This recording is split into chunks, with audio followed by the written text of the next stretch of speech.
This is for all you multi-talented, multitasking, multi-everything people out there. Take it away. Find your glory, write your story, fearless feet will carry you. Time you own it, take your moment, be a fire burning through. Hustling from night until morning, grinding it out, it won't be long. Feel your power, it's your hour, you inspire, you are strong. Enjoy your Zoa. No applause? You're all fired. Now that you've reached the stage in your life where quality television is important, Nubian TV is a black network that speaks to your lifestyle. Nubian TV is the world's first digital network devoted to the upscale and political lifestyles of black people. Nubian TV's programming includes politics, travel, fashion, food, automotive, arts and culture, civil rights, music, and more. Watch now on Amazon Fire TV, Roku, or watch globally at nubiantv.net. Nubian TV, it's what you want to watch.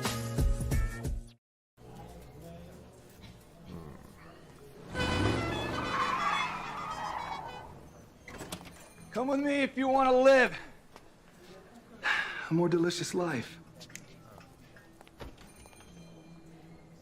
Oh, maybe we should get in the van.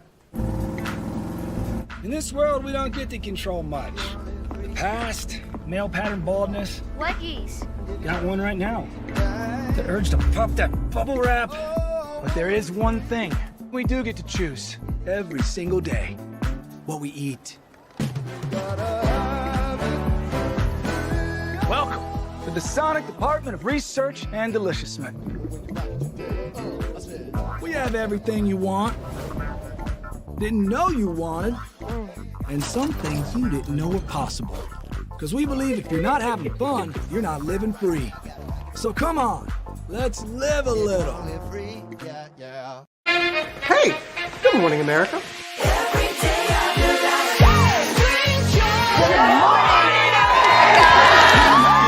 Good morning, America. Good morning, America. Good morning, America. Money! Are you ready? They are ready. Covering the biggest events in the country right now. There's a lot going on here this morning.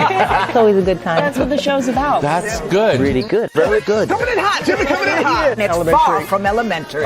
Good morning, America. I'm not going to try to strut like Michael or anything. I have known George a long, long time. Have you ever gotten him to dance? Look at that face. You don't just see it, you feel it. I'm in. I'm in. I'm in too. I'll be there. I am here and so happy. I'm in. I'm in too. I'm in. That tells you something when Snoop Dogg's in. Michael, George, where? Ginger. Caesar. Just look at him. Politician. General. Author. Ruler. Man.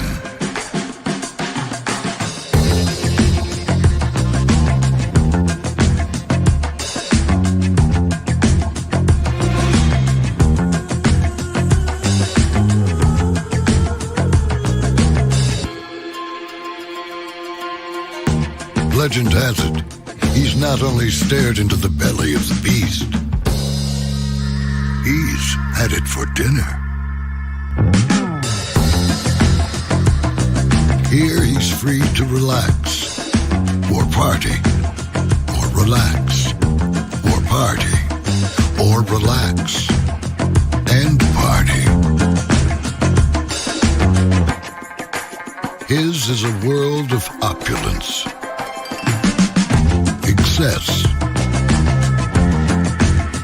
and the occasional impulse buy. Not one to rest on his laurels, he's famous for ushering in a new age of entertainment. So, for anyone seeking a place where the sun never sets on a good time, all this awaits. I am Caesar, and I approve this palace.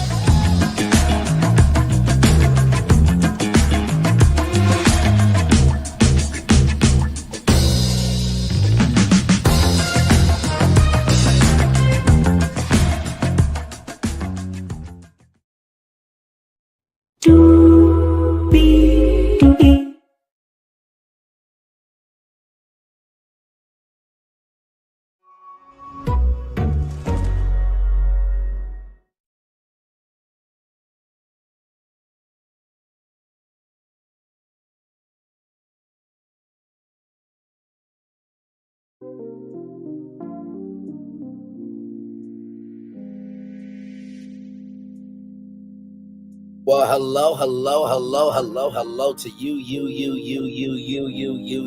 and you. Welcome into another edition of Brainley's Virtual Tour Live, day 29, or the 29th day of the Diddy trial. Joseph Cerciello and closing statements are coming in from the prosecution. Of course, the defense will be giving their closing statements as well. Now, I'm thinking that today was the prosecution closing statements, and then tomorrow will be the defense. Now, as you all know, the defense has decided not to bring up any witnesses to help Diddy at all. So, we got a lot to discuss, a lot to get through, and a whole lot to talk about. So, with that being said, let's get to the getting and doing what we do. Higher is waiting, low is available, but either way, we are live on tour. Let me take down this iconic intro here.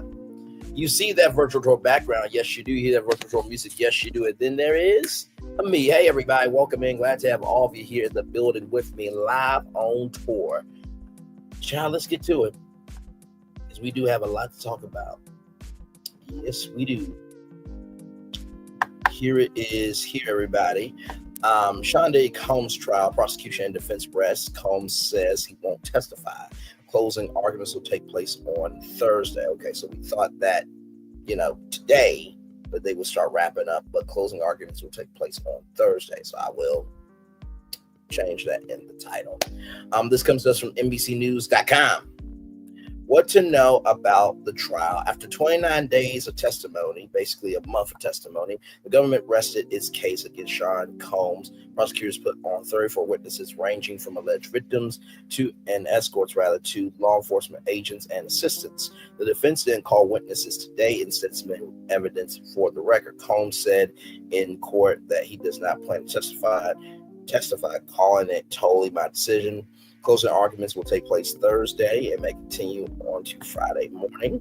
Combs faces 5 criminal counts, 1 count of racketeering conspiracy, 2 counts of criminal sex trafficking by force, fraud, or coercion, and 2 counts of transportation to engage in prostitution. Combs has ferociously denied the allegations against him. This live briefing may include graphic descriptions of sexual violence. For resources on sexual assault, call the National Sexual Assault Telephone Hotline. And of course, you can sign up for the Diddy on Trial newsletter for key developments and analysis. And of course, listen to the Dateline Nightly podcast. All right, y'all, let's get to the game doing what we do here. The defense rests, no rebuttal case. The defense rested this afternoon. Prosecutors told the court that they offered no rebuttal case. Justice Marion told the jury to return to court before 9 a.m. on Thursday for closing arguments. Defense cites text messages between Combs and Ventura.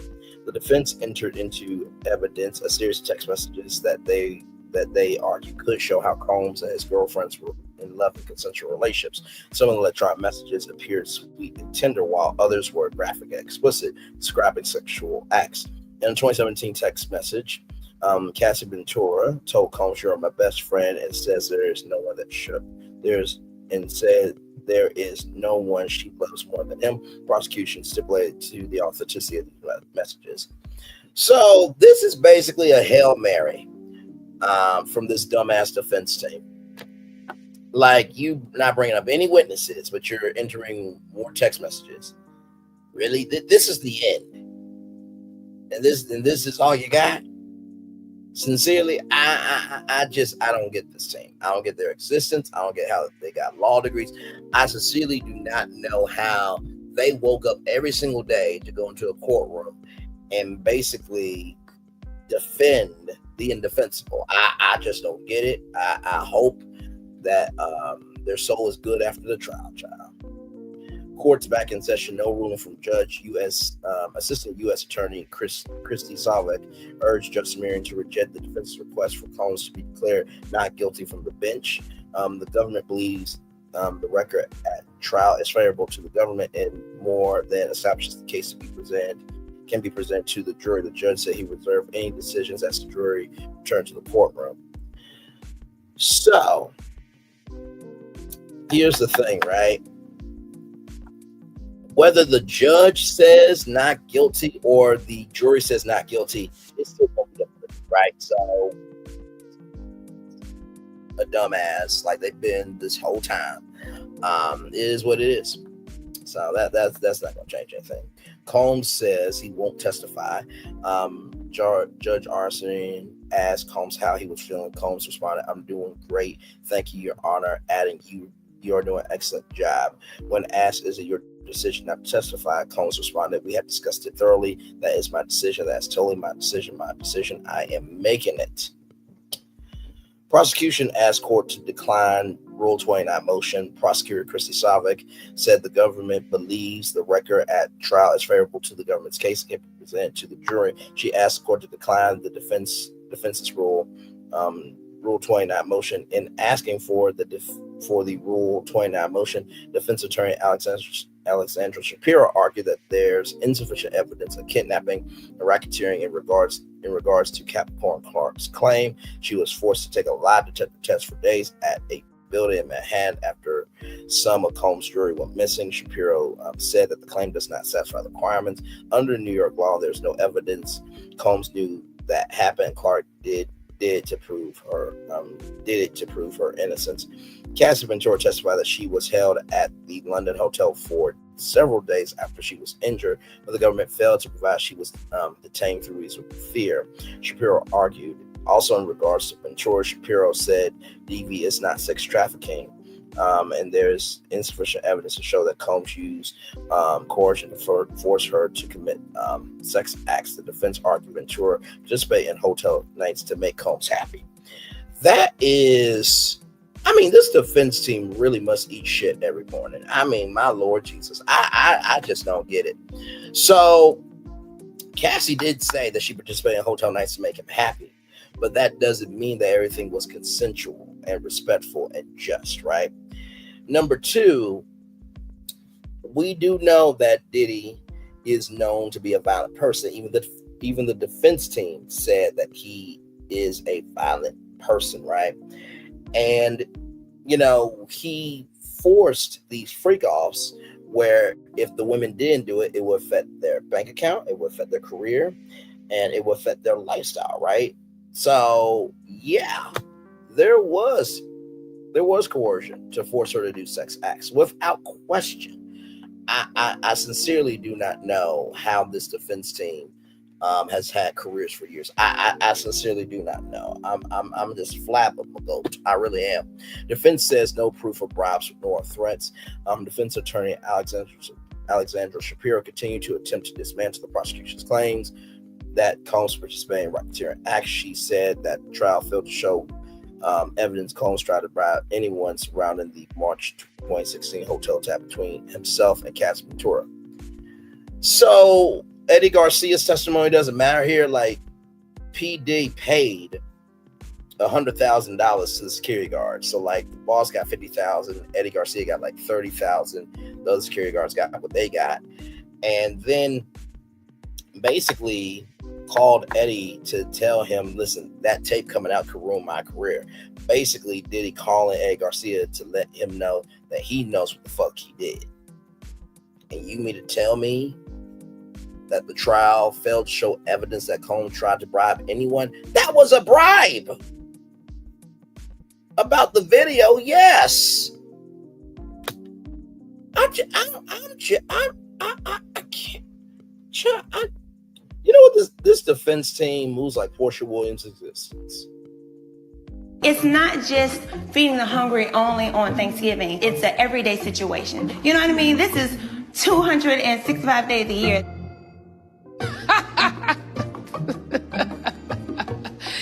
That is funny. 265 days? Where the hell that bitch live at? It's not just feeding the hungry. And still to this day, we don't know where that bitch live at. Like, seriously. Have we been watching the same trial here? My Lord. I can't.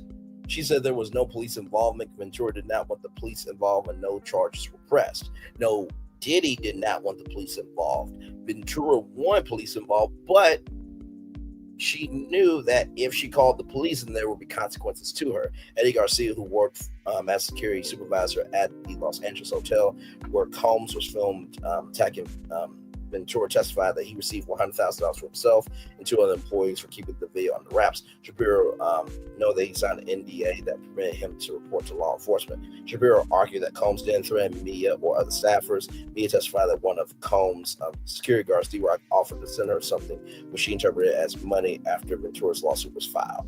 So basically a bribe to keep your mouth shut. But you also said that that the trial failed to show evidence. Combs tried to bribe anyone surrounding the March 2016 hotel attack between himself and Cassie Ventura. That also includes the lawsuit. Dumbass. The hell? Oh, my Lord Jesus. Shapiro said there's no federal nexus under the RICO charge because there has to be proof of victim turned to federal officials or proof of federal investigation. There was 2 raids by Homeland Security, and the FBI has been in this ish. Like, what? Oh my God! I can't. Really? Is this what we do? I just time is slipping away from me. Yeah. Really? Wow. The car that was at Kid Cudi's home was registered to Bad Boy Records, right? That sex worker trip was paid for by Combs, but was under multiple accounts controlled by Bad Boy Records. And also Christina Corkman said to Diddy, do not get in an Uber with other people because otherwise bad ish happens. So the chief of staff knew about his ish.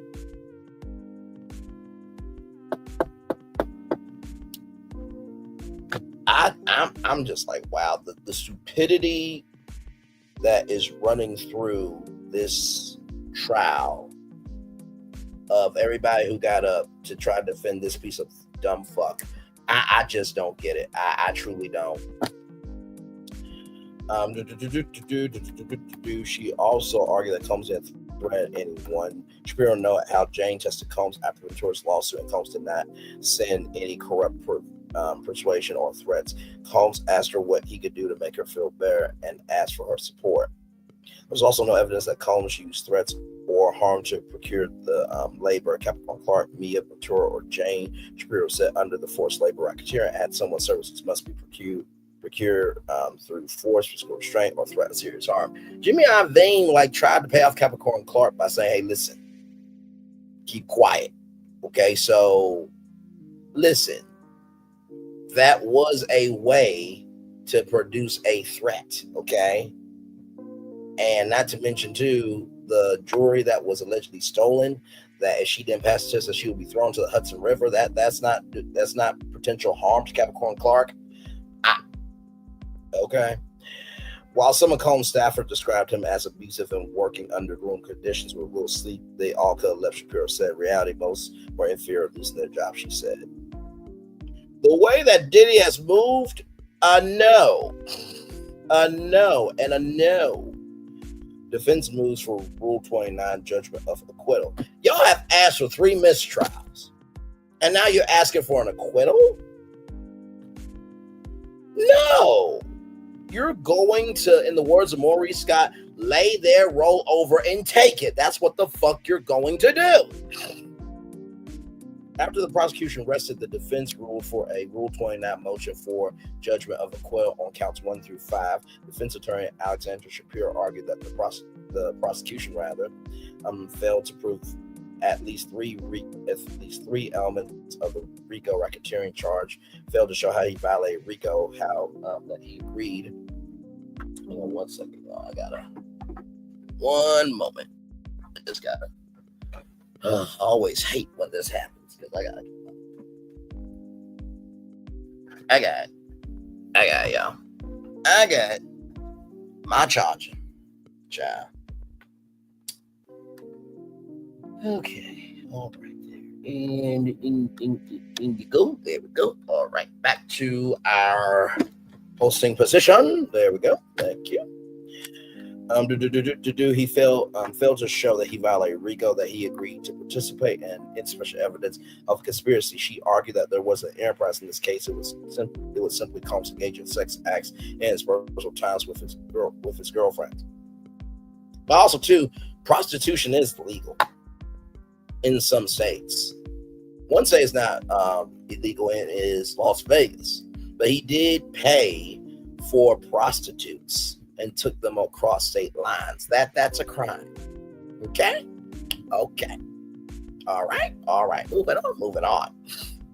She said the prosecution has argued that bodyguards and high-ranking employees were involved in facilitating his freak-offs and hotel nights, but the prosecution failed to prove any individual actually conspired with him. So, if I'm not mistaken, Diddy texted one of his security guards to go get, what he needed for the freak off. I think it was Pink Coca-Cola, if I'm not mistaken. So he texted his chief of staff and his security guard. So yeah, there were employees. Like, sincerely, I'm just like, did they get drunk off of Benadryl and just, hey, it's week 7. It's the end of the job. Oh my God. Okay, listen, they didn't do none of that shit. It's like, you've been asleep for 7 weeks, but we can still defend them. We're not bringing up any. What do you mean we're not bringing up any witnesses? Oh, yeah, like that. That's how this defense team has been moving. Sincerely. They did errands and make travel arrangements, but they did not have anything to do with what went on with Combs, his girlfriends in the hotel room, other than that they used baby oil, Astroglide, drank alcohol, and maybe did drugs, Shapiro said. She argued that Combs took steps to conceal the true nature of those hotel nights from his staff. Shapiro said text message evidence showed Combs sought to conceal the escorts from his employees, knowing one piece of evidence. He says, I can't let KK know about the freak-offs. Shapiro said when Combs' chief of staff, Christina Corkman, and security guards learned of his malice against Catherine Ventura, they tried to help her. Shapiro argued that there's no evidence. Quorum thought Combs' girlfriends were being coerced because she was the chief of staff. So, of course, she was going to tell Christina Corkman what she needed to know on a need-to-know basis. Like, what the hell is going on? After prosecution rests, court breaks for lunch. Judge Marion sent jurors out for lunch and asked them to return to court by 2 p.m. Eastern. Prosecution rests its case against Combs. Prosecution rests its case against Combs at 1:30 p.m., wrapping up 6 weeks of testimony. The jury heard from 34 witnesses, most prominently Combs' ex-girlfriend, singer Catherine Ventura. She accused Combs of physical abuse, control, and of having her participate in drug-fueled sexual encounters with male escorts. Brenda Ventura testified for 4 grueling days that she didn't want to engage in freak-offs, but just didn't feel like I had much of a choice. Rapper Scott Mescudi, also professionally known as Kid Cudi, testified about his relationship with Ventura and the abusive nature of her relationship with Combs. The key witnesses included a former personal assistant to Combs who went by the pseudonym Mia and Jane, the former girlfriend Combs. Mia accused Combs of sexually assaulting her on multiple occasions, and said she witnessed Combs lashing out violently against Ventura. Mia also described cleaning up after the couple's hotel nights. Jane testified to participating in hotel nights, sleeping with escorts to please Combs. His constant need for sex for entertainment left her sore, tired, exhausted, and overwhelmed, Jane said. And also, too, Jane said also that Diddy's still paying for her rent to this day. Okay. Defense ends cross-examination of Cerciello. The defense ends its cross-examination of Homeland Security Investigations Special Agent Cerciello, turning the witness over for redirect by the government. Cerciello was a conduit for both sides to get several videos and text messages into evidence. Wrong video showed in court. A video of a freak-off was to be played in court, but shortly after, defense attorney Garrigo said the deputy played the wrong video. That was evidence the correct video was played. Well, here's the thing, right? Just because the wrong video showed in court don't mean shit, Terry Garrigo, because they will use that in the jury room. You should have known better. The words of Monica. You should have known better. dumbass.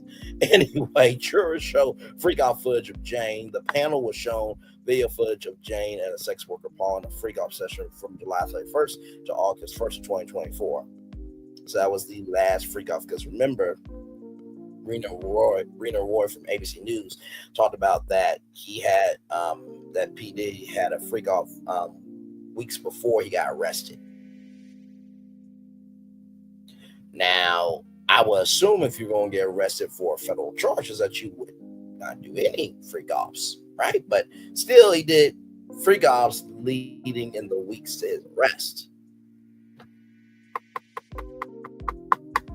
But the defense team is the smart ones here. Okay. Initially, it appeared that 3 jurors had defective headsets, but it was quickly diagnosed that they had just failed to turn them on properly. They watched 2 clips for about 6 minutes of freak-off footage. Combs was initially following along wearing headphones before the screens at the turning table will turn off. The defense wants to show any ad messages Jane had free will and could have left Combs at any moment. Jane and Combs spoke about getting an NDA for a male escort. Jane and Combs spoke about getting an NDA in August of 2023 for a male escort for a night in Las Vegas. Jane texted Combs asking if one of his guys could print a non-disclosure agreement. He says he doesn't know anyone will know, so I'll have him sign the paper, Jane said. Well, the NDA is broken now. Federal court, law enforcement, beyond circumstantial. Jane text described balancing life with Combs. At times, her life was a delicate balance between her passion for Combs and her responsibilities as a single mom. In a series of August 13th, 2023 texts to Combs, Jane graphically discussed sex in the same breath as her back-to-school shopping list for her son. Jane called that her mommy mode. Wait a minute. Wait a minute. Now wait. Hey, Nikki News and Narcissism. Good to see you, beautiful. Now wait a minute.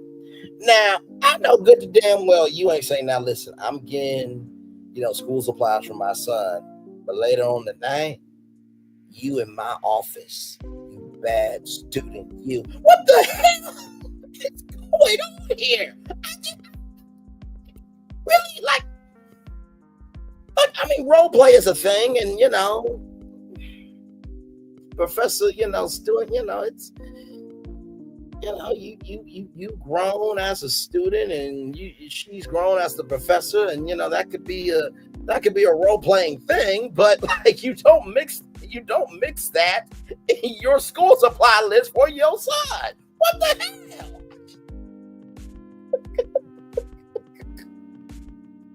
Hang on. Nikki News has that face. You know what? Hang on one second. Because, as we are coming to the end of the trial, I have to recognize, right? I have to recognize the thumbnail that I think defines the trial over here for us.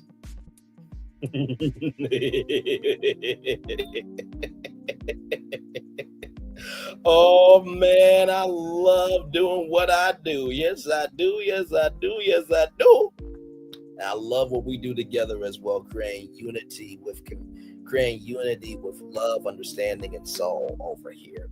So let me go ahead and pull this up real quick, since Nikki News made that face, because listen, I have to do it. I have no other choice but to do this.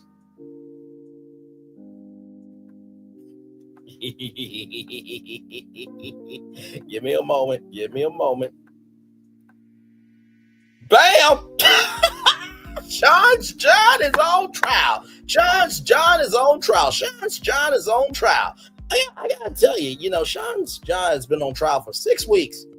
And I don't know if everybody's gonna want to use Sean's John ever again. Now listen, I'm just saying, okay? Listen.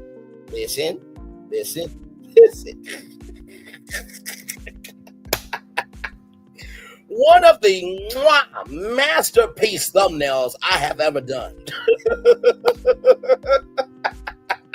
on this channel. I remember when that thumbnail first came out, Nikki News said that she blushed.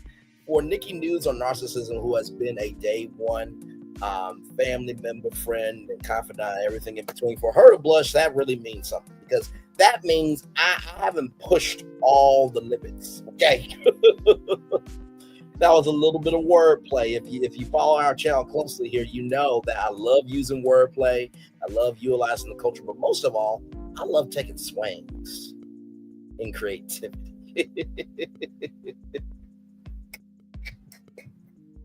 You know what's been really funny?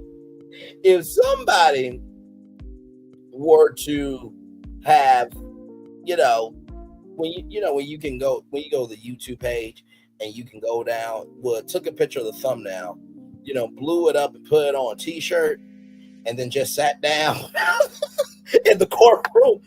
Excuse me, miss, what does that say on your shirt? Oh, it says Sean John is on trial. And everybody in the courtroom like, oh shit.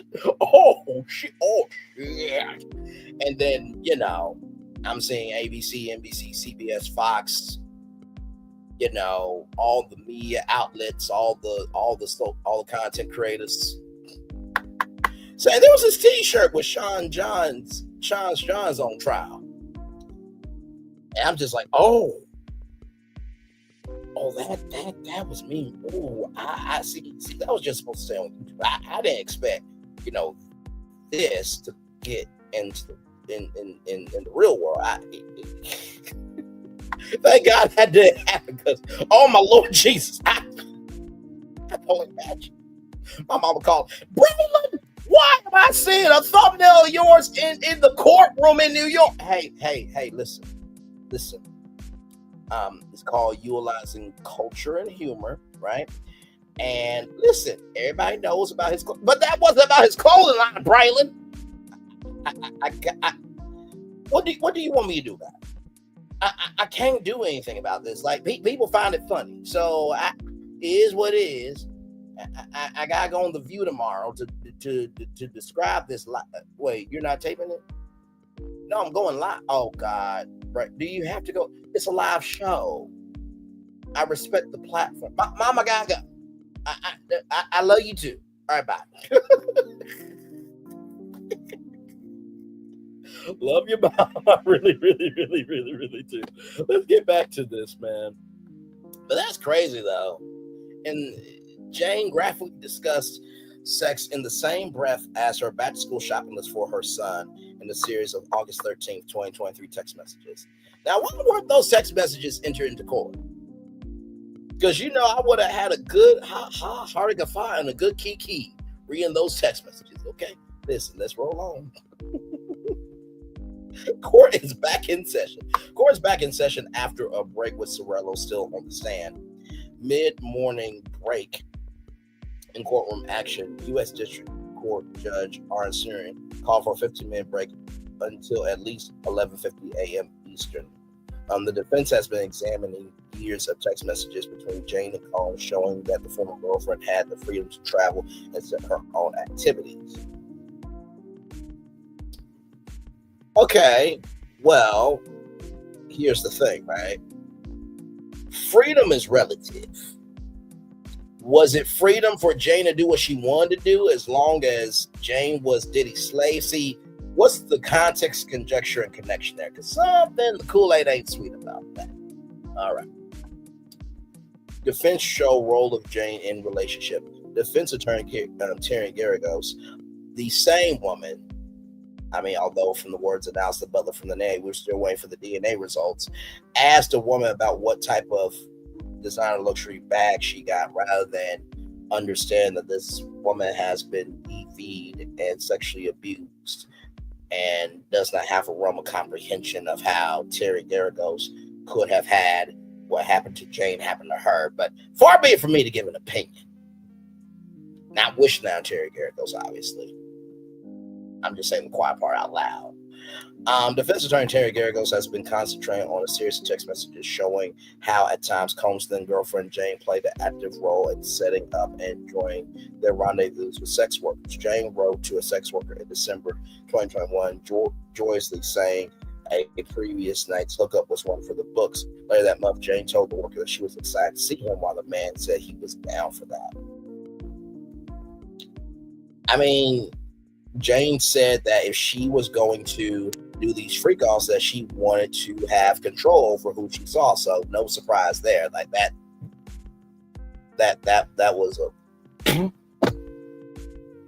was a blip on the screen, but it wasn't a direct hit.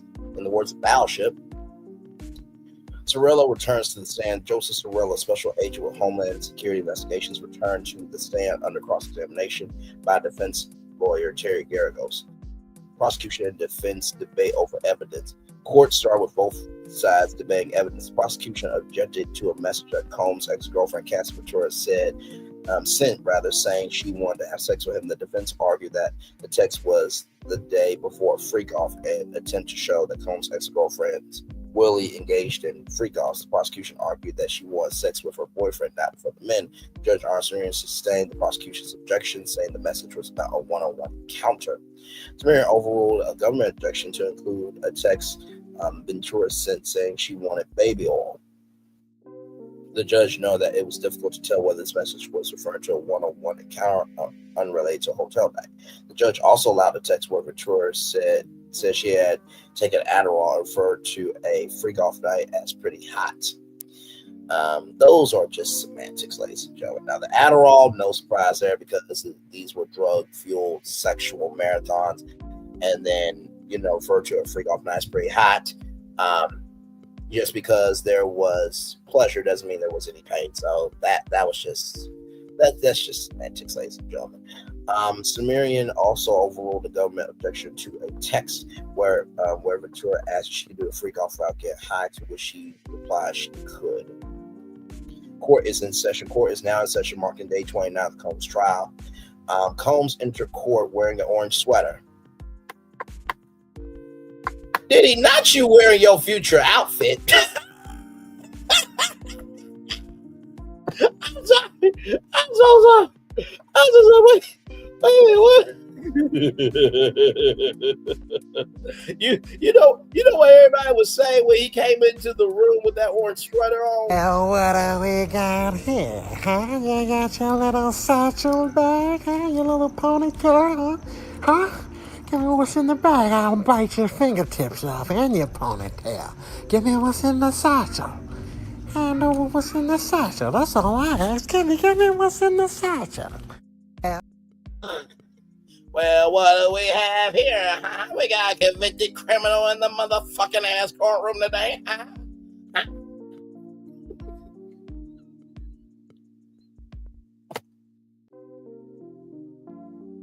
Yo, listen. Don't you do it.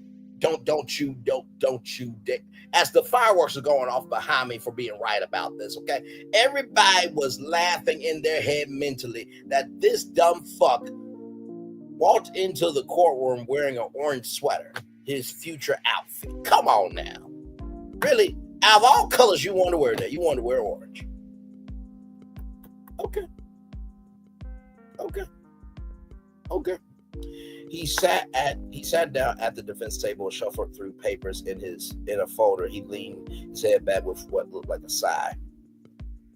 Jurors watched explicit videos of freak-offs in court yesterday. Yesterday, jurors put on headsets to watch what appeared to be explicit videos of freak-offs featuring Combs' former girlfriend, who has been identified in court as Jane. Combs, wearing a white sweater and glasses, looked around the courtroom. As the videos played, seemingly avoiding looking at the graphic recordings of the monitor before him. Mother Janice Combs appeared to be focused on her gaze in the jury box. So, you didn't tell me after you've done all this, you don't want to look at yourself because you know what the fuck you did? And Janice, why are you focusing on the jury? Your son did this. Like, why? I don't know why you look at them trying to convict them through your 80-year-old self. And before anybody says Braylon, she's an elder. Elders deserve respect based on how they move. The fact that she raised a piece of shit bastard that should have been swallowed by her, she gets nothing from me. Okay? Nothing. Absolutely fucking nothing. Okay? All right. Moving on. All right. Like, what the hell? Really? Child. Here's a recap of yesterday. Jurors were shown text messages between Combs' ex-girlfriend, Jane. In December 2021, Jane reached out to his ex-worker, Cabal, and appeared to initiate a freak-off. A November 2021, text said she couldn't wait to hook up with my favorite person, aka Combs, and jurors were shown explicit video footage of Jane having sex in November 2021. Previously, NBC had identified Cabal as Cabral, Gabriel. Name pronunciation, name spelling there, just a change. Text between Combs and a male escort agency were also shown. That was Cowboys for Angels. In one exchange, he argued that he deserved cut rates as a long-time client. The jury was also shown text between Combs and his chief of staff, Christina Corcoran, in which he planned his hotel stays and texted that he had Plan B in his nightstand. But there's no racketeering RICO charges, so the chief of staff set up his hotel stays for the freak-offs, hotel nights or Wild King nights. Okay. The text appeared to try to prove he repeatedly facilitated his ex-girlfriend to have sex with escorts. Sometimes she appeared to be into it. Other times she lashed out frustrated, saying she didn't want to do it anymore. Defense plans to arrest without calling any witnesses.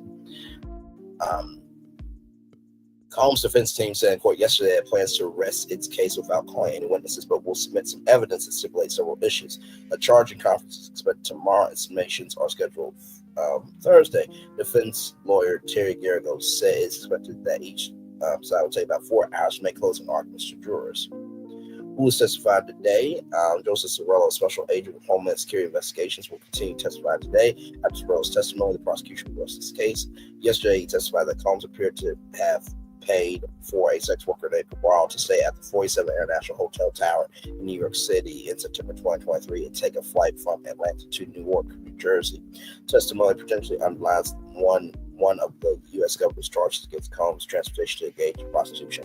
That's everything you need to know from the 29th day of the day trial. You know what's really interesting? The fact that no employees from the 47 International Hotel and Tower came forward as a witness. Ain't that something? Because I think that hotel was mentioned more out of any hotel location, this, that, and the third, in this trial, right? So, that being said, let's get it in here, make it do what it do from ABC News. Here we go, everybody. Breaking news, federal prosecutors resting their case in the Sean Diddy Combs sex trafficking and racketeering trial. Jurors heard more than 6 weeks of testimony from nearly 36 witnesses. Prosecutors argue their case proves that the music mogul ran a criminal enterprise using business to lure and traffic victims. Both sides have played recordings of the alleged sexual freak-offs, and the jury has seen nearly 45 minutes of those explicit videos. Combs has pleaded not guilty to all charges and denies any wrongdoing. I'm joined by Rena Roy, live outside the courthouse, also civil trial attorney Trey Lovell. So, Rena, what's the latest from court? Yeah, well, Kira, the prosecution rested just a short time ago, and we are hearing from our teams inside the courtroom that the defense just asked for an acquittal, asking the judge to immediately find Sean Combs not guilty of all the charges. A defense attorney saying, quote, the defense moves for a judgment of acquittal on all counts, saying that the government has failed to meet its burden. Now, as we know, the government's case has lasted more than 6 weeks. The jury has heard from 34 different witnesses over the course of 28 days. They have seen just really a mountain of evidence here, hundreds of exhibits over the last several weeks. Now, the prosecution's final witness got off the stand a short time ago. It was a summary witness, a Homeland Security special agent who sort of summarized the logistics, if you will, of those so-called freak-offs. The defense will soon present their case. No witnesses, just evidence will be admitted to the record. Of course, we are waiting to hear how the judge will rule on that acquittal request. And tomorrow, if things stick to the timeline that we are hearing, we will see a charging conference when both sides will argue how exactly they want to see the jury instructed on the law, Kira. All right, well, Trey, the defense is not calling any witnesses, including Combs. What do you make of that legal strategy? You know, as I was saying, the only reason not to call any witnesses is if you are absolutely certain you have reasonable doubt and you don't want to do anything that's going to detract from that, take away from that, which includes calling your own favorable witnesses. So when they did that, it shows that they have the utmost confidence that they've already poked enough holes in the case and are ready to go to closing arguments. All right, Rena Roy. Trey Level, thanks, guys. And for more on the trial, of course, you can catch our show, Burden of Proof, the case against Diddy, every night, 5:30 p.m. Eastern, right here on ABC News Live. Also, you can check out Brian Buckmeyer's podcast, Bad Rap, the case against Diddy, wherever you listen to your podcasts. Thank you all so much for that. I feel like Kira Phillips is going to have those two tags in her head for the rest of her career of, you know, the bad rap case against Diddy and, you know, Brian's podcast. I feel like she's going to have those ringing in her head for the rest of her career because she said it so many times by now. Here's more dynamic video here from Tom Yamas from NBC News. Here we go. We want to turn now to some big developments in the Sean Diddy Combs trial. The prosecution expected to rest its case tomorrow in that trial. And in court today, the jury shown multiple text exchanges and explicit video evidence of those so-called freak-offs.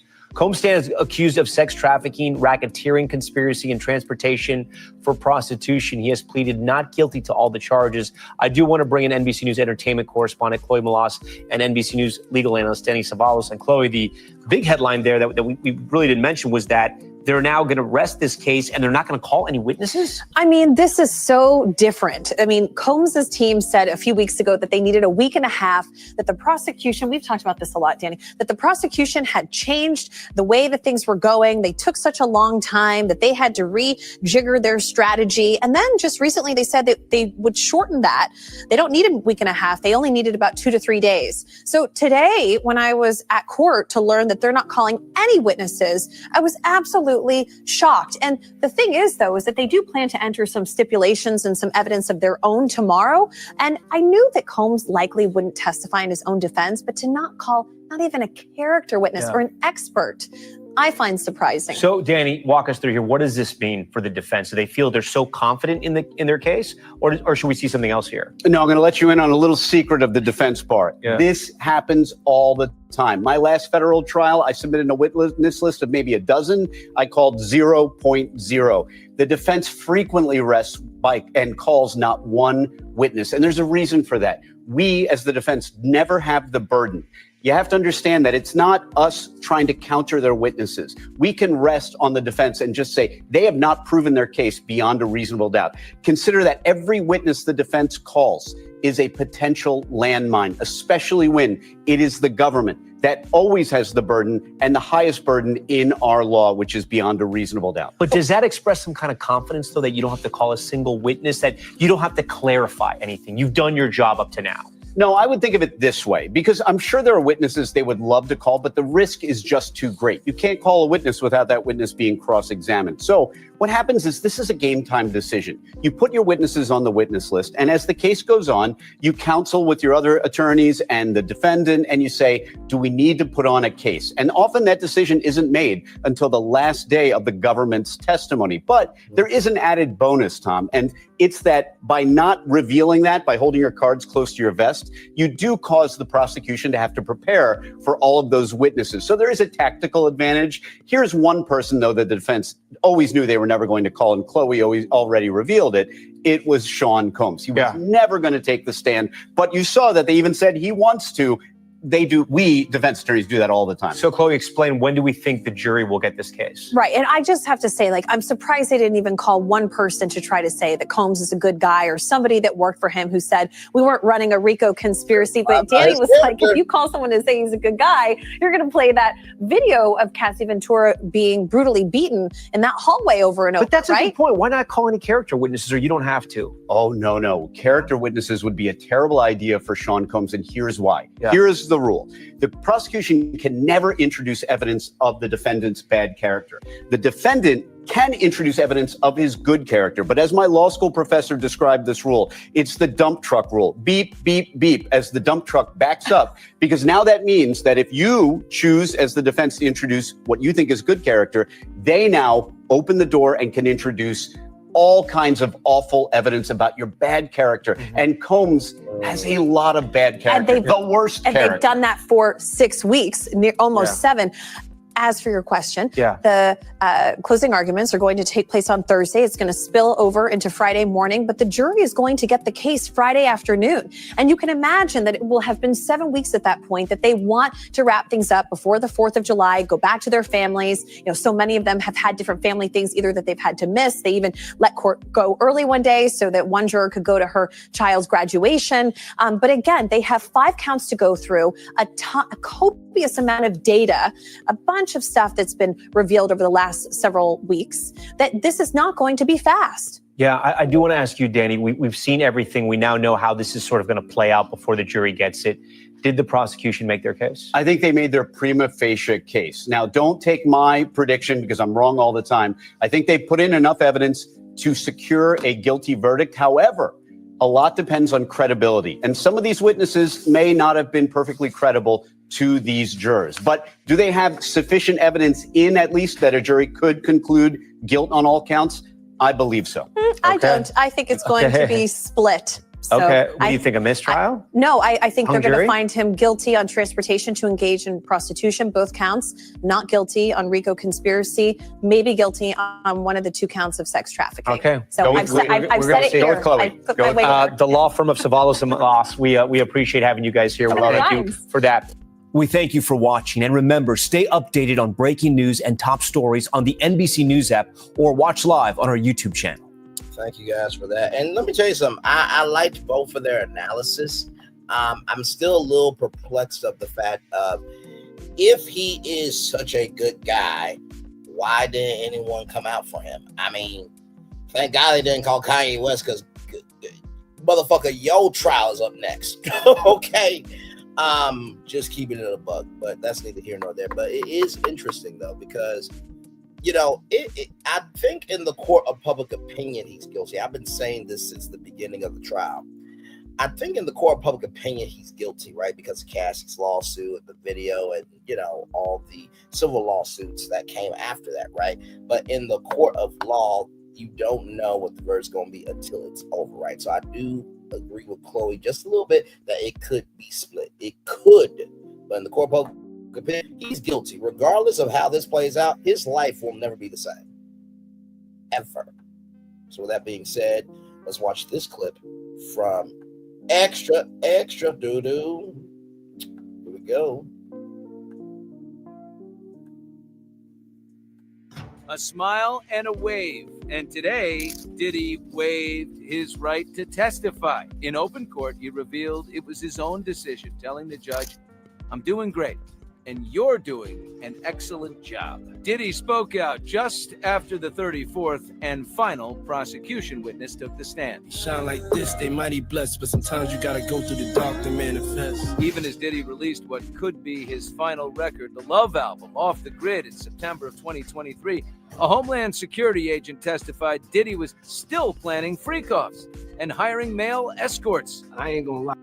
Now listen, I use this picture to say, hey, listen, you were still planning freak-offs as you were getting arrested up to this.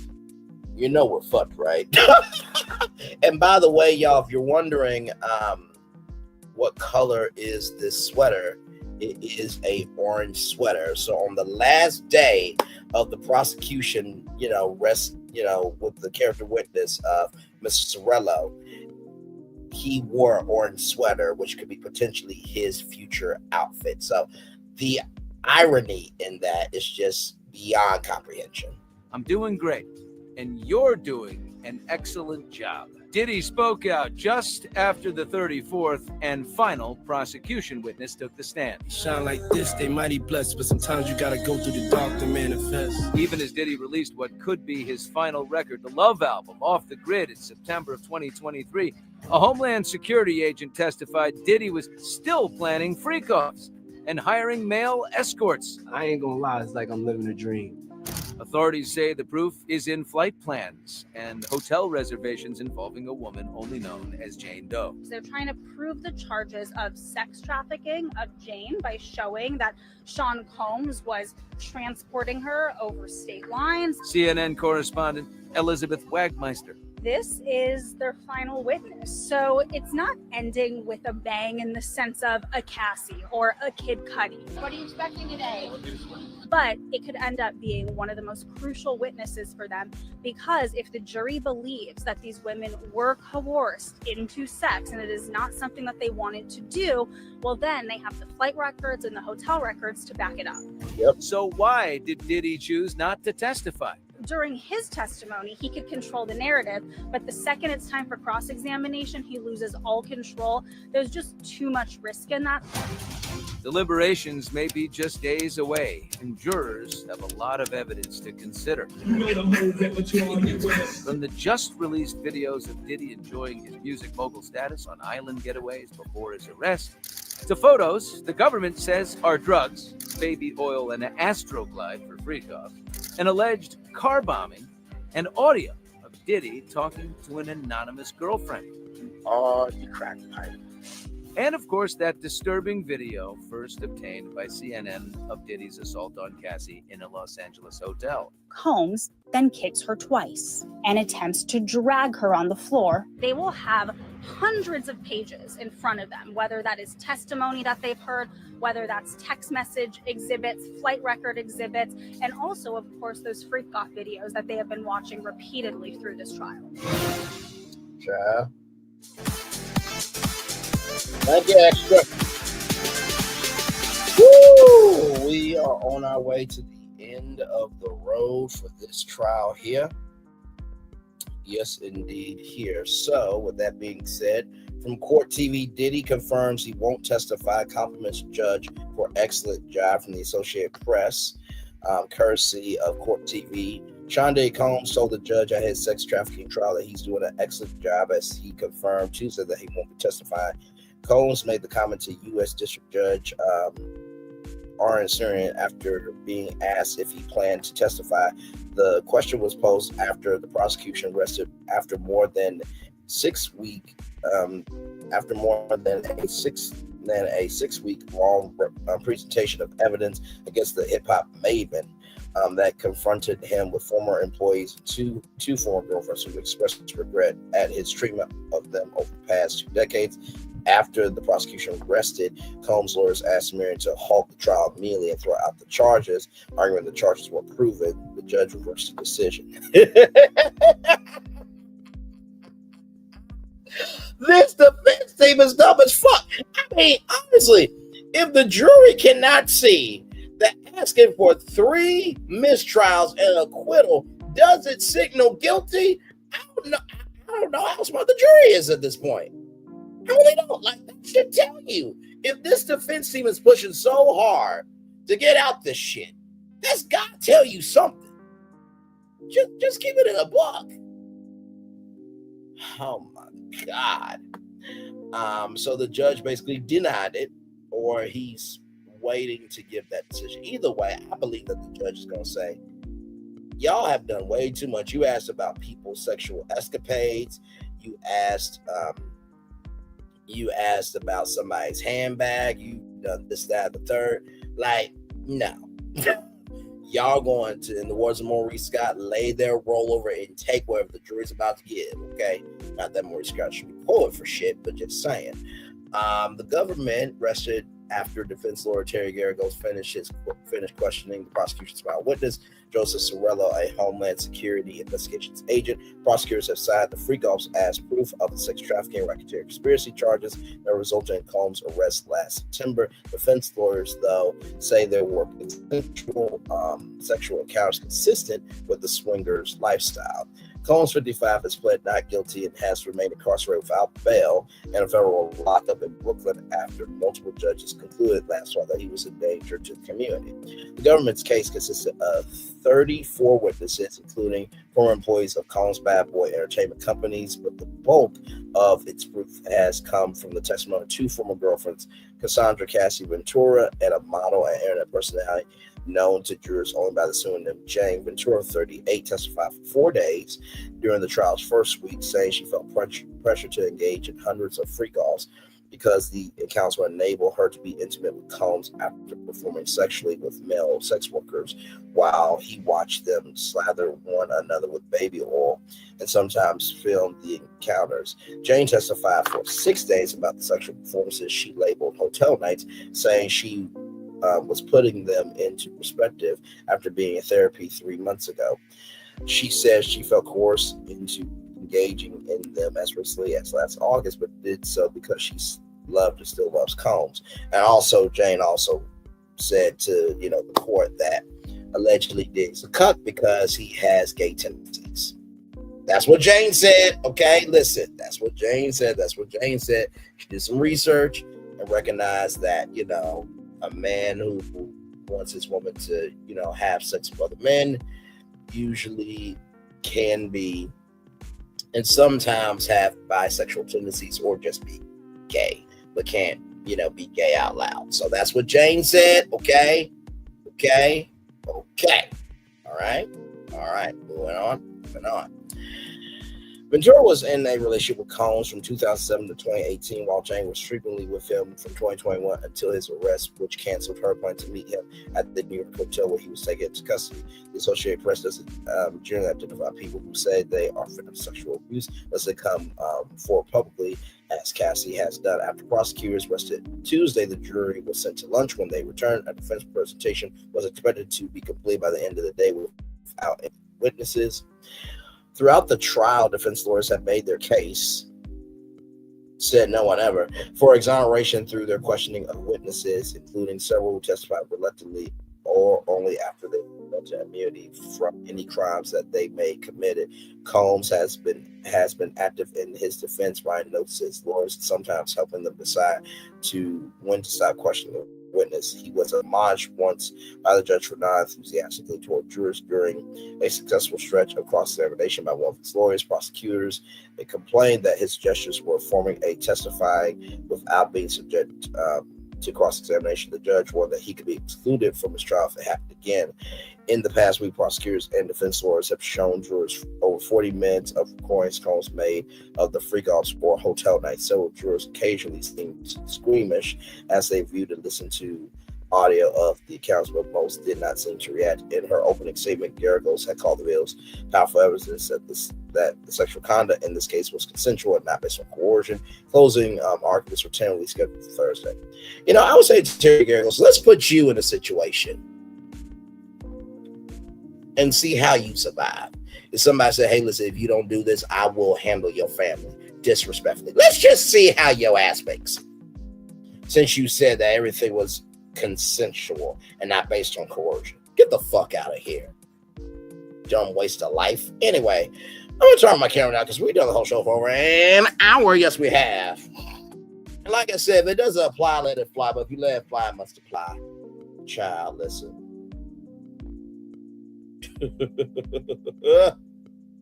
Shoot. I was talking to Michelle from the Arts Collab, and she was saying, you really do say this, that, and the third, and da. I'm just like, well, I have a little more carte blanche.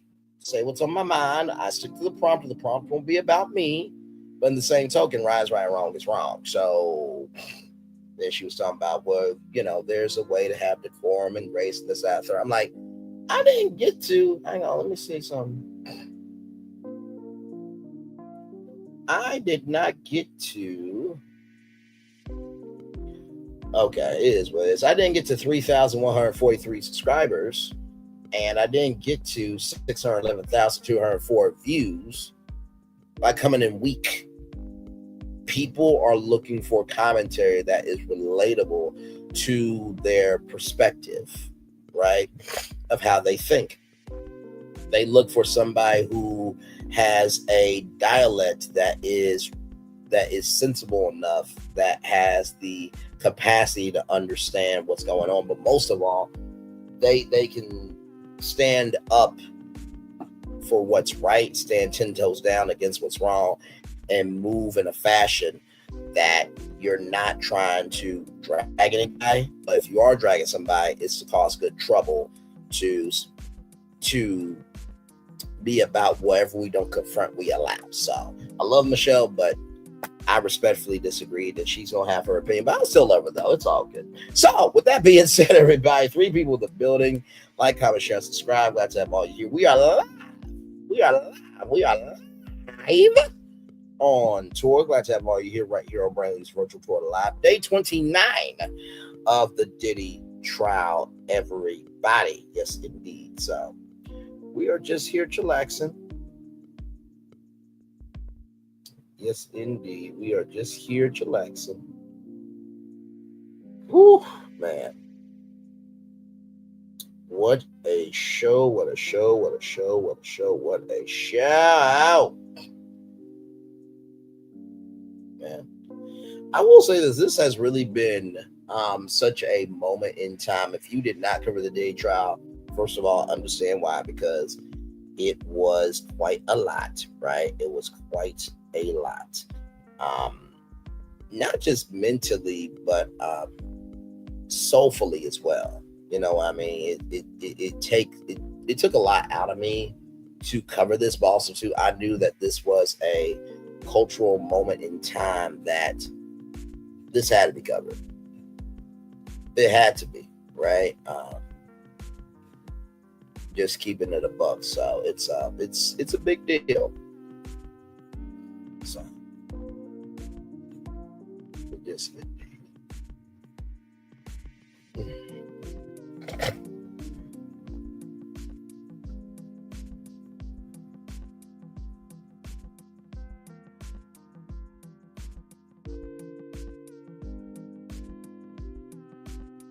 yes, indeed. We are just chillaxing here. So what we're going to do is we're going to take a little commercial break, and we will be back with more Braylon Lee's Virtual Tour Live right after this. We are live once again, live on tour. Like, comment, share, subscribe. We'll be back right after this. Roll it.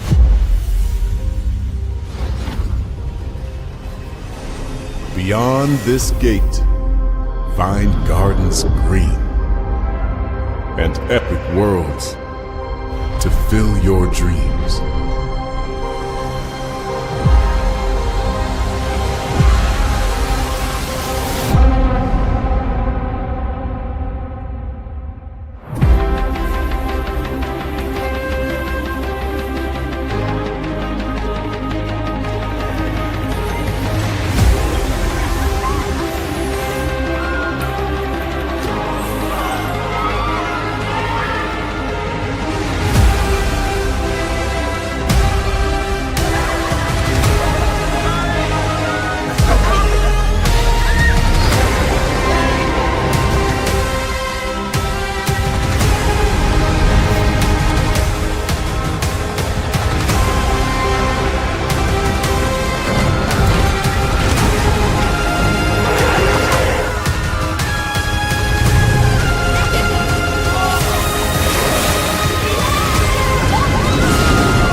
There's really no secret about our approach.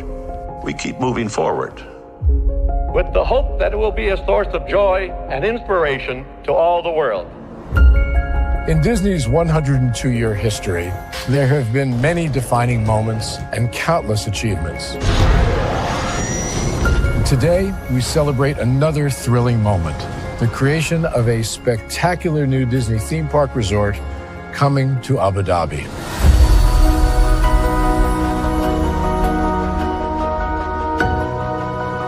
Abu Dhabi is a place where heritage meets innovation, a place where we preserve our past while designing the future.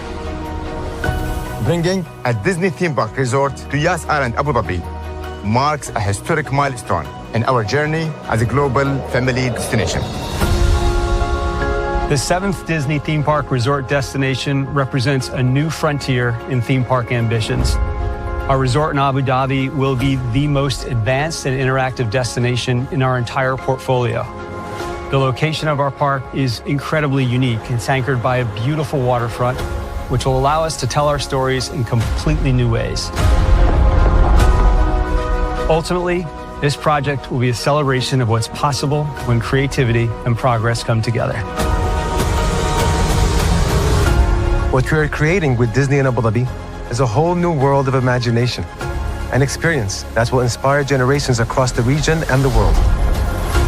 This collaboration represents a powerful vision of Disney's unmatched legacy in storytelling and mirrors commitment to bringing world-class entertainment to our guests. Abu Dhabi's vision for the future is to create a legacy for generations to come. Disneyland Abu Dhabi will be authentically Disney and distinctly Emirati. An oasis of extraordinary Disney entertainment at this crossroads of the world.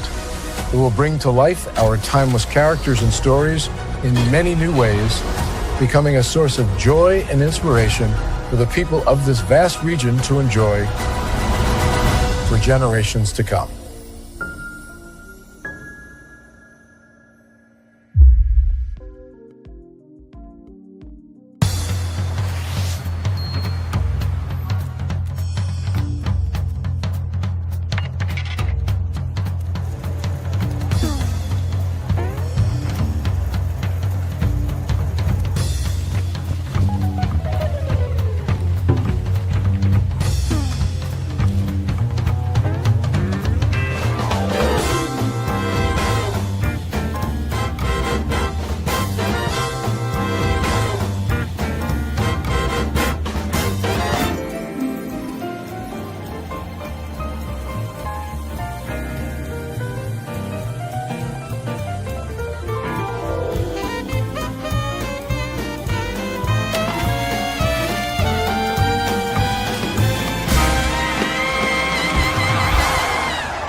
Power 923 Jams and the Arkansas Minority Health Commission encourages you to take the COVID-19 vaccine to help keep you and your loved ones safe. Involved in our community, the People Station, Power 923 Jams. KIPR Pine Bluff, Little Rock, KFOG, Little Rock, a Cumulus Media Station. And now, back to the jams. Hip-hop. Drake. Girls want girls where I'm from. Yeah, well, girls want girls where R&B. J. Howell. Just 'cause I love you and you love me. And now, bumping back-to-back continuous music with another fresh new jam. Heard here first on the People Station, Power 923 Jams.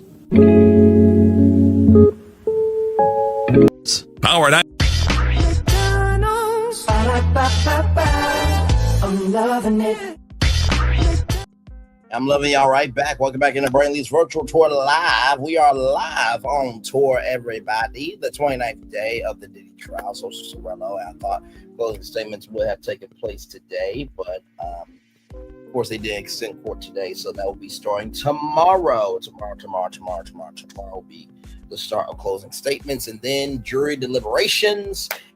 And then, ladies and gentlemen, we will be here for the verdict live, everybody. So the day that happens, we will be here They want to wrap it up before July 4th, but I think it could be on the July 4th holiday. So this is one of those times where it's going to be, where were you on July 4th when Diddy got convicted? Allegedly. We don't know the verdict yet. Okay, I'm just talking since we're here. But yes, indeed. So, a lot going on. Lot going on here. So,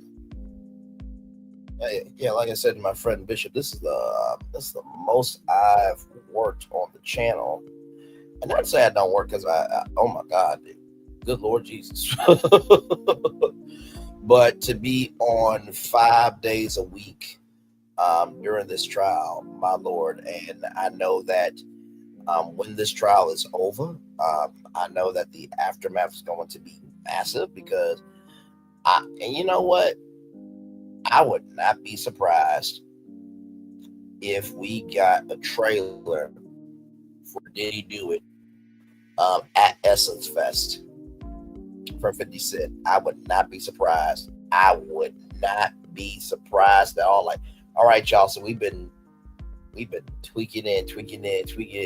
Here's your first sneak peek of Diddy Do It, my documentary series coming to Netflix. I would not be surprised.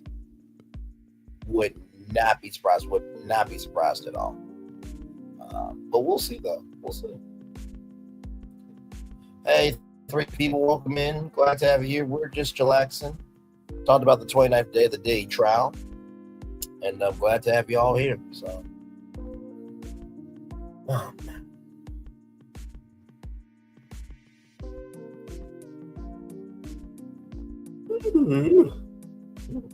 it's been a long day today. But a good day.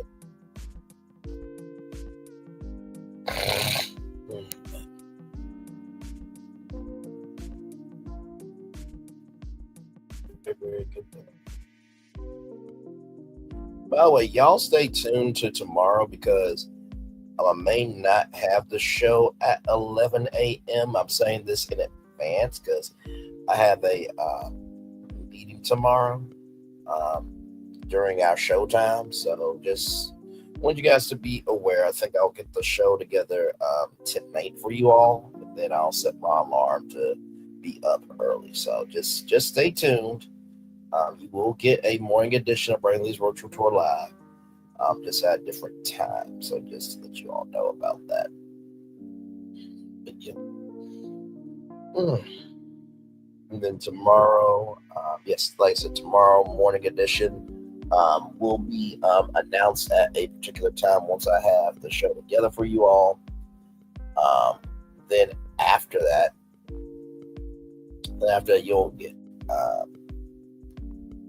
you'll get the Diddy trial at 6 o'clock. And then, of course, you'll get 90 Day Fiance, Hunt for Love. We've been watching that show. It's been getting good. So we'll watch that. Then Thursday, Diddy trial. Then Friday, 11 a.m., 6 p.m. 11 a.m. Morning edition. And then 6 p.m., you will get Diddy trial. So then Saturdays, we are resting because Jesus. Yeah, we did everything with the Never Ever Mets. Like I said, Ready to Love will be back August 1st at 8, 7 Central on our own. So, yes. So, yeah, that's what we're doing. Just chilling. See something quick.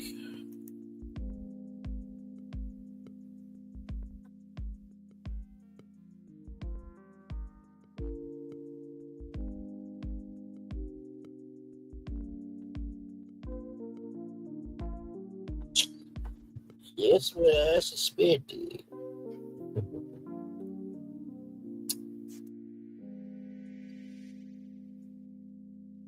I'm sure I'll hear with y'all for a little bit longer, so like what, 25. Then I'll read y'all the Daily Motivator, then we'll head on out.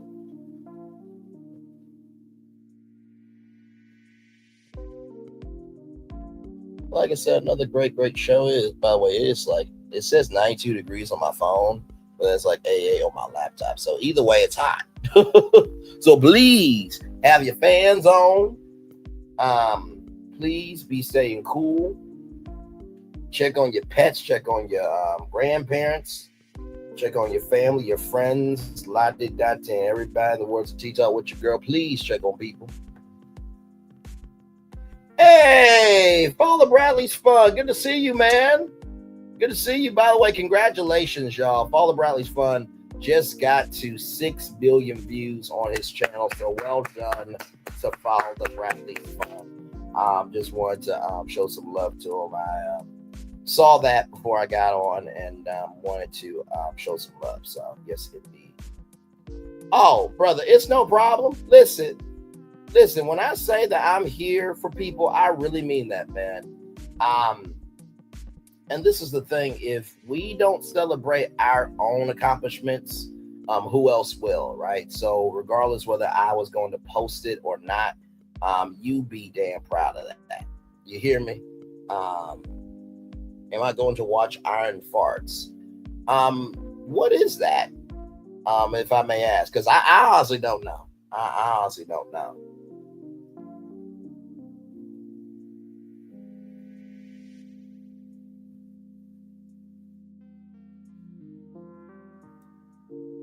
Oh, Ironheart. Well, you know what? I will say this, right? Brian Coogler is actually executive producer on it. And I say, why not? I say, why not? Because honestly, to tell you the truth, Robert Downey Jr. approves of it. And I know that for Marvel fans, and y'all, this is the chill out. This is the chill part of the show. So we've done everything with Diddy, okay? Because Robert Downey Jr. approves it, I'm good with it. And that's kind of my mark for things. And also, too, I think it is a beautiful thing to diversify the Marvel universe. I know that sometimes they can lean a little too heavy in being one-dimensional in their characters of showcasing too much personality, but I do understand that they have to be bigger than just action, right? There has to be an emotional tie because it is Disney after all, right? So yeah, I mean, listen, there's going to be an audience for everybody, right? And yes, I did see The Hood. That's Anthony Ramos. He was in, I think he was in the Transformers movie about the jungle. He did a great interview. Her and Dominique Williams did a great interview on Good Morning America. And Anthony wasn't giving up nothing, not a thing. But also too, I'm gonna tell you the main reason why that I do try to support most things, right? Because I look at it like this: that staff and crew, they have done 12 to 14 hour days to produce it. So I get it from the fan perspective that maybe, like you said, it might be too much drag, or you might call it, iron farts, or, this, that, the third. But in the same token, that staff and crew worked extremely hard on that. And with what's going on with what went on with the strikes, right? For writers and actors, they deserve to have their dreams come true, and those families deserve paychecks. So, to each their own. But yeah, I definitely will watch it for sure, without question. So, and listen, I know to that side, it's like, damn it, really? This is your opinion? It's like, yeah, that. And honestly, the reason why I have that opinion is because that would be like if G4 came out, right? And let's just say that Father Bradley's Fun, La Renee Creole, Erica, or any one of y'all, right, had a show, or better yet, forget the show because I know the show would be amazing. But let's just say that you guys wanted to get into the movie business, right? That you guys had an idea for a series or for a movie franchise. And people were saying, oh my God, I don't like the drag stuff, or I think it's, whatever nickname that they give your stuff, right?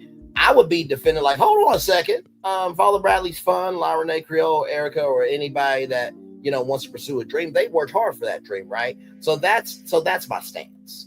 That if I would want somebody that I know who's pursuing that to be disrespected with their art, then why would I disrespect the art of people who have done the work? And if people are pissed off by that opinion, so fucking be it. Damn. I have a friend in Hawkeye. When he popped up on the show, I was blown away. Ironically, the main character I've ever played in a movie is gay. Well, there you go. There you go. And by the way, y'all, this is the words of Dr. Ari Verne. This is just heated fellowship, y'all. It's all good in the neighborhood. I truly believe that there is more that unites us than divides us. And like I said, I come from the media point of view on a lot of things because, like I always say, if you understand the moves that are happening around you, you'll understand the moves that you're seeing in front of you, right? So with that perspective, sometimes I'm locked into things that maybe other people don't see, or maybe there's corners that I might miss, but I'm for artistry, I'm for creativity, I'm for individuality, I'm for freedom of expression, and most of all, I'm about us being able to go after the possibilities of what can be. So I've met the man I played. I so want to be very respectful to play him as an actor. Oh, absolutely. You know what I mean? I don't think, like I said, I could be a unscripted actor. I think, like, give me a scripted character, then let me improv everything off the top of my head, because I feel like whenever you have a script, depending on the story, sometimes the script can confine you. You know what I mean? And doesn't allow you to expand yourself, right? So if this scene calls for me to be pissed, why do I need to, act out the lines of me being pissed when I can just go into that mode of being pissed and explore that, right? I rewrote the lines. Oh, that's what's up, my man. That's what's up. By the way, y'all go like, comment, share, subscribe to Father Bradley's fun. He's good people. He really, really is. So yes, indeed. I think I'll be talking about some. Now, of course, I don't give out all my I don't give out my destinations, but we do talk about theme park stuff. So you may see a theme park story on the morning edition of Bradley's Virtual Tour Live. You may. I can't confirm nor deny it as of now, but just stay tuned. Just stay tuned. All right, my man. Much love. Congratulations on the 6 million total views there. Much love to you, brother. Thank you again, man. Yes, indeed. So, yep. So I'll try here with you guys a little bit longer till 1:35. I know I said 1:25, but then Father Bradley's Fun came in, had a little bit of fun with him. And so we'll hang out here until 1:35, 1 hour, 35 minutes. And then we will be on out of here. Yes, indeed. Yes, indeed. So.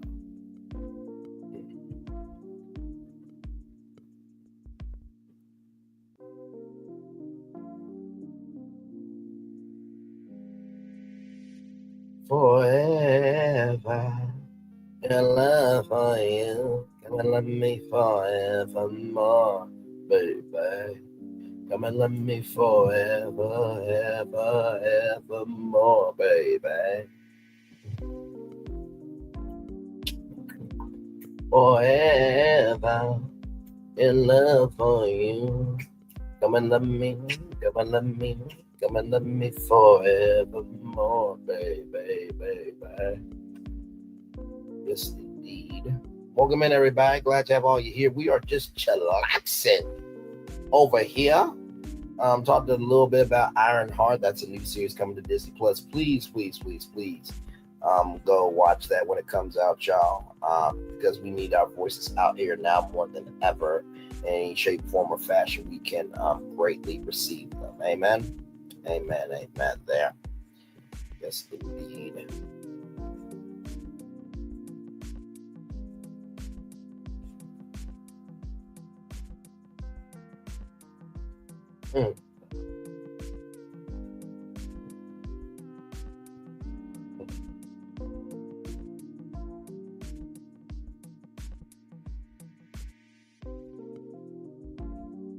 Yes, indeed. So, yep, we're just here chilling now.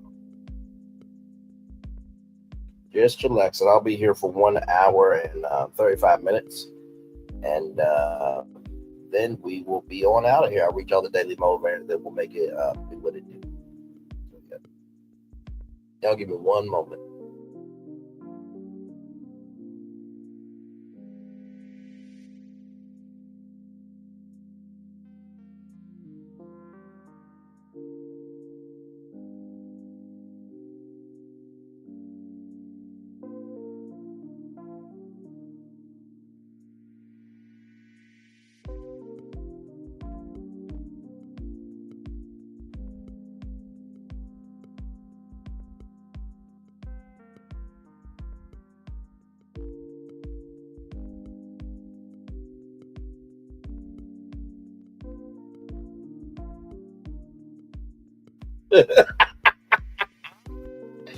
Oh, my Lord Jesus, child, listen. Just when you think your behavior is bad, there's always somebody else out there.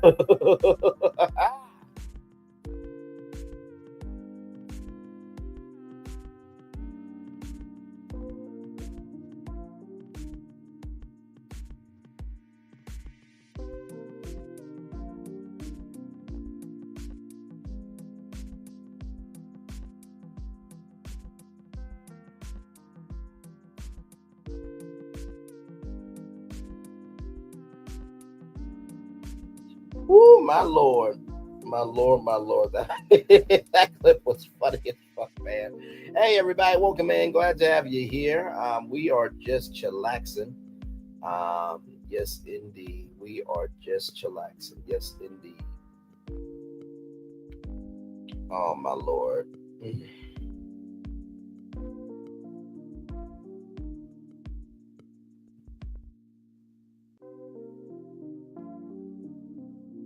Yes, indeed. So we're just waiting here until 1 hour and 35 minutes.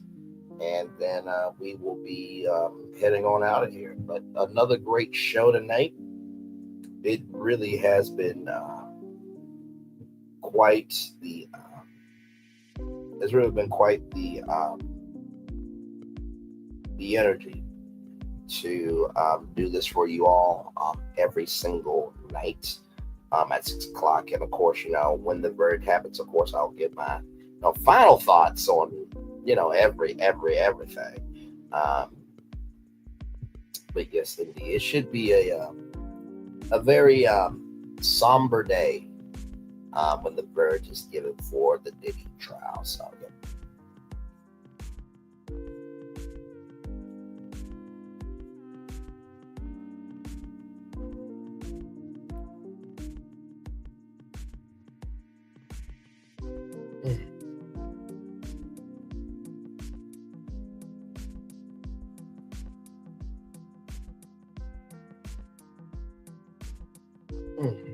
One more minute, y'all, and then we will head on out of here.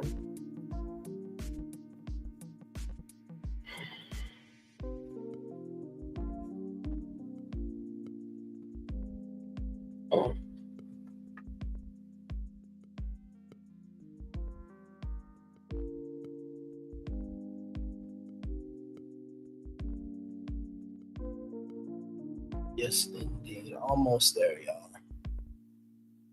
As we get there, let me bring up the Daily Motivator, then we'll head on out.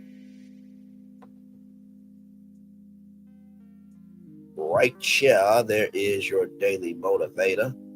Almost there to the 1 hour, 35 minute mark.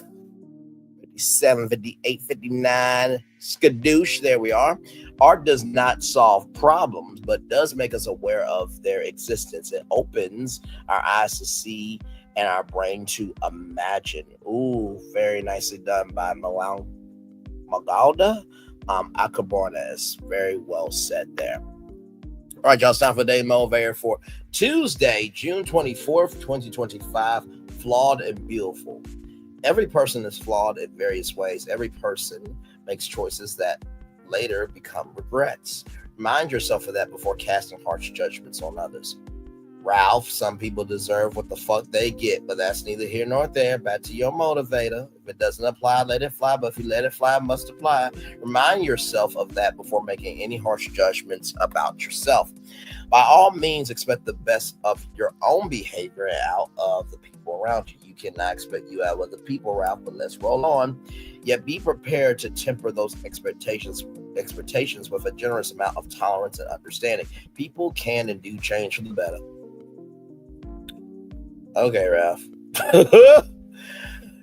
Child, listen, money and circumstances don't change people, just amplify sorry in them, Ralph Morrison. But let's roll on. And that's usually the result of encouragement rather than rebuke. But that person goes around as in a rebuking energy of angst, hate, and strife, then what's the point of encouraging them when they're a piece of shit that should have been swallowed by their fucking mother? I'm just asking a question. But let's roll on, though. Truthfully, call out wrongs when you see them. Do it with an eye toward seeking improvement instead of retribution. That he or she has not seen cast the first stone, but can't cast her. Shut the fuck up talking. But Lord Jesus, people do not seem to care about that scripture. Every flawed person is also beautiful in his or her own special way. Recognize the beauty, appeal to the truth, and bring goodness to life despite the inherent challenges. Ralph Morrison. Ralph, I got to push back on this one just a little bit, brother. I still love you though. These daily motivators have been a part of our show since the beginning of Brainley's Virtual Tour Live. So flawed and beautiful.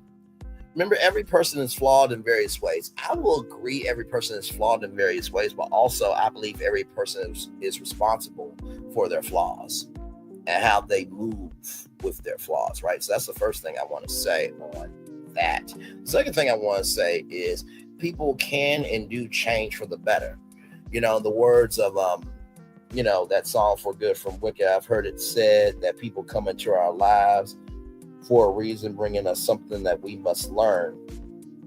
And I will say this, I think in order for anybody to want to be able to, change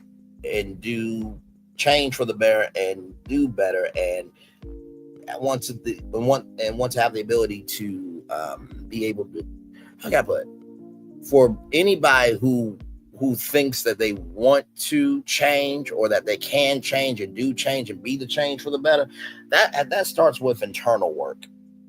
And if your internal work is so shot that you believe your right is right and everyone else wrong is wrong, then guess what? That says a lot about you. Because to me, just because you can I just watched a clip of Stephen A. Smith, screaming and yelling at Perk. And one of the hosts said, just because you scream it loudly doesn't make it true. Some people might need to learn that lesson. It doesn't apply, let it fly. But if you let it fly, it must apply. Recognize the beauty, appeal to the truth, and bring goodness to light despite the inherent challenges. Here's the thing. Sometimes people create themselves as a challenge, right? And the words in the story of David and Goliath, giants, they do fall. The bigger they are, the harder they fall. That is a statement that has been said by many, many, many, many people. Okay, we've heard that story in Sunday school and growing up and in many different forms. And so I will just say this to you. If you don't move like a giant who is arrogant and toxic and just chaotic, then guess what? Nobody will be rooting for your downfall. Giants, they do fall. The bigger they are, the harder they fall because of how high they allow themselves to become. But they don't realize the higher you get, the bigger you get, and the more strength you get, the harder it is to take the pain fall down your fucking ass. And with that being said, everybody, it's time for the best outro on YouTube. Know what you do and do what you know. Never say you want more special, because you are always one of blessed and trust. You may not be where you want to be, but anyway, you'll be where you need to be. Do what you've been chosen. Do wise with it. Call yourself. It's nothing to be chosen.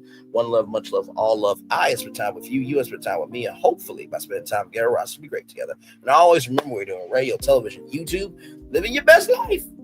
Or you're just recognizing, man, when no one wants to speak out for you, not only does that say a lot about you, but it also says how people really care about you. Make sure the replay is not just for you to watch it, not just for you to listen to it, but for you who wants to experience it again. I love you. I value you. I embrace you all. Always remember, see love. You gotta give it, or see love. You gotta give it, or see love. You gotta give it. There are obstacles you have overcome, or a success you have achieved about this particular day. I'm extremely proud of you, but no one else is proud of you. Be proud of your damn self. Finally, y'all listen. Whatever is going to happen at these 4th of July barbecues, it is what it is. But I will just say this to everybody who supports Diddy. If somebody disagrees with you, I just want you to ask yourself one question. Would you want a 5th quarter or a half of what was alleged to happen to anybody in your life? I want you to sit with that at your 4th of July barbecue. Okay?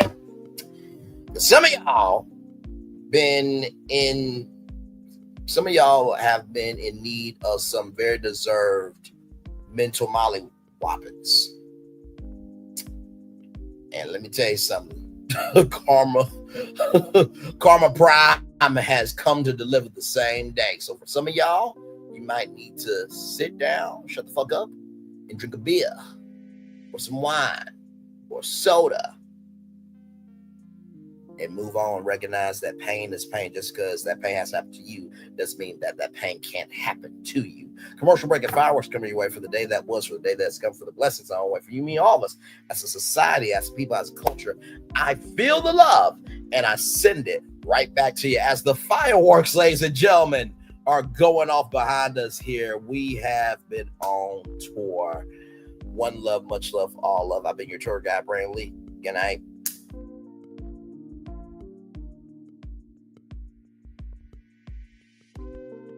I thought I should tell you, they've been talking about you. Yeah, they've been talking about you. They've been talking about the fact that they've done everything they could to stop you and everything they could to block you, but you still win. They've been talking about the fact that they have undermined your success and they have tried to sabotage your seasons, but you keep winning. They've been talking about the fact that even though they don't like each other, they get together to try to kill you, but you keep winning. They've been talking about the fact that you were voted least likely to succeed, but like cream, you keep rising to the top. They've been talking about how they tried to burn your world down, but like the phoenix, you rose from the ashes. They've been talking about you. And you know what they say? Oh, she's just lucky. He's just lucky. But no, you ain't lucky. You're anointed. You got something on you. You got favor on you. You got power on you. You were born to win. Now they can call it luck, but it's grace. They can call it luck, but it's favor. But whatever they call it, it doesn't matter, because you know what God calls you? Do you know what God calls you? A winner. I thought I should tell you, they've been talking about you. Yeah, they've been talking about you. They've been talking about the fact that they've done everything they could to stop you and everything they could to block you, but you still win. They've been talking about the fact that they have undermined your success and they have tried to sabotage your seasons, but you keep winning. They've been talking about the fact that even though they don't like each other, they get together to try to kill you, but you keep winning. They've been talking about the fact that you were voted least likely to succeed, but like cream, you keep rising to the top. They've been talking about how they tried to burn your world down, but like the phoenix, you rose from the ashes. They've been talking about you. And you know what they say? Oh, she's just lucky. He's just lucky. But no, you ain't lucky. You're anointed. You got something on you. You got favor on you. You got power on you. You were born to win. Now they can call it luck, but it's grace. They can call it luck, but it's favor. But whatever they call it, it doesn't matter, because you know what God calls you? Do you know what God calls you? A winner. I thought I should tell you they've been talking about you. Yeah, they've been talking about you.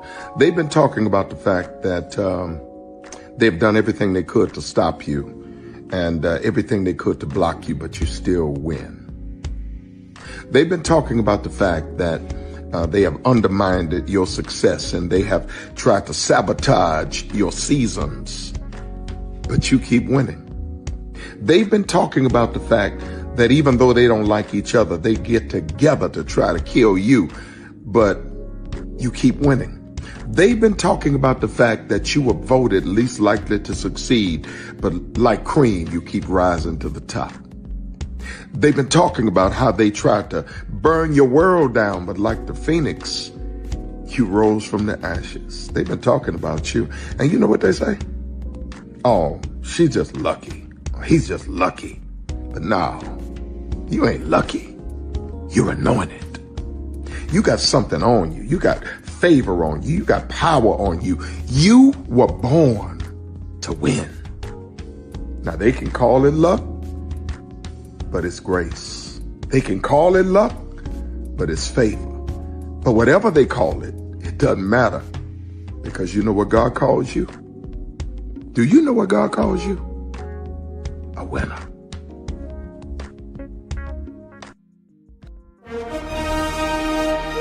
Prepare for a journey beyond imagination, beyond belief, beyond anything you've experienced before. Universal Epic Universe, a new theme park where you'll step through extraordinary portals to 5 immersive worlds. Prepare for a cosmic voyage of discovery, an isle of fire-breathing excitement, a shadowy world of monsters and mystery, new wonders in the wizarding world, and a new way to play. Plus the splendor of a magnificent resort hotel overlooking the park. It's all new excitement at Universal Orlando Resort. A week's worth of vacation thrills with 4 amazing theme parks, a variety of spectacular themed hotels, and incredible dining and entertainment. It's all at Universal Orlando Resort, where you'll find new adventures every day. Explore the astonishing worlds of Universal Epic Universe at Universal Orlando Resort.